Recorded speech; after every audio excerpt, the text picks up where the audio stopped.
আজকে তোমাদের খাতায় কলমে বুঝিয়ে দেবো এই যে টি-20 ওয়ার্ল্ড কাপ যেটা হচ্ছে, এই টি-20 ওয়ার্ল্ড কাপ নিয়ে এত কারো সমস্যা হচ্ছে এই বাংলাদেশ আর এই পাকিস্তান, এই দুটো প্রদেশের কারো এত ফাটছে। যাই হোক, এখানে কী হয়েছে, প্রথমে বাংলাদেশ রিজন দিয়েছে মুস্তাফিজুর রহমান আসবে না বলে তারা খেলবে না টি-20 ওয়ার্ল্ড কাপ, ঠিক আছে।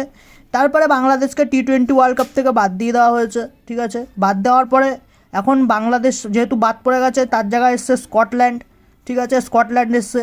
তারপরে কী হয়েছে, তারপরে বলা হয়েছে পাকিস্তান যখন উস্কানি দিয়েছে বাংলাদেশকে, ঠিক আছে, বাংলাদেশ আউট হয়ে গেছে। যাই হোক, এরপরে কী হয়েছে, এরপরে পাকিস্তান এখন বলছে এই যে ভারতের সাথে যে ম্যাচগুলো রয়েছে এগুলো ওরা খেলবে না, ঠিক আছে।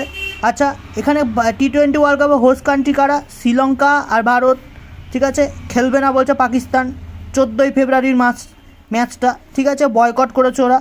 এখানে কী হয়েছে, আবার বলছে ক্রিকেটের যে হেড রয়েছে আইসিসি পাকিস্তানকে বলে দিয়েছে যে তোমরা যদি খেলবা না তো তোমরা সবার আগে টাকাগুলো ফেরত দেবে। পাকিস্তান এখন ভিখারি দেশ, পাকিস্তান হচ্ছে জিরো, এদিকে বাংলাদেশও জিরো, ঠিক আছে। আর ভারতের কাছে আছে, ভারত $4 ট্রিলিয়ন ইকোনমি, শ্রীলঙ্কা প্রায় $300 ট্রিলিয়ন ইকোনমি। তো 4 আর 3 মিলে কত হচ্ছে হিসাব করে কমেন্ট বক্সে জানাও। যাই হোক, এই 2-0 মিলে একটা টি-20 ওয়ার্ল্ড কাপ বানাচ্ছে, ঠিক আছে। তো টি-20 ওয়ার্ল্ড কাপে কত থাকে 20, ঠিক আছে। এই 20-র সাথে 0 যোগ করলে কত হচ্ছে 200, ও কমেন্ট বক্সে বলে দাও কী করে। এই 200 হচ্ছে গিয়ে মেন রাউন্ড ফিগার, এই ফিগারের সাথে এই ফিগার মিলছে না, ঠিক আছে। আর একটা হচ্ছে 1971 যখন আর একটা ফিগার বেরিয়ে এসছে, সেখান থেকে বাংলাদেশ আবিষ্কার হয়েছে। তো এই পুরো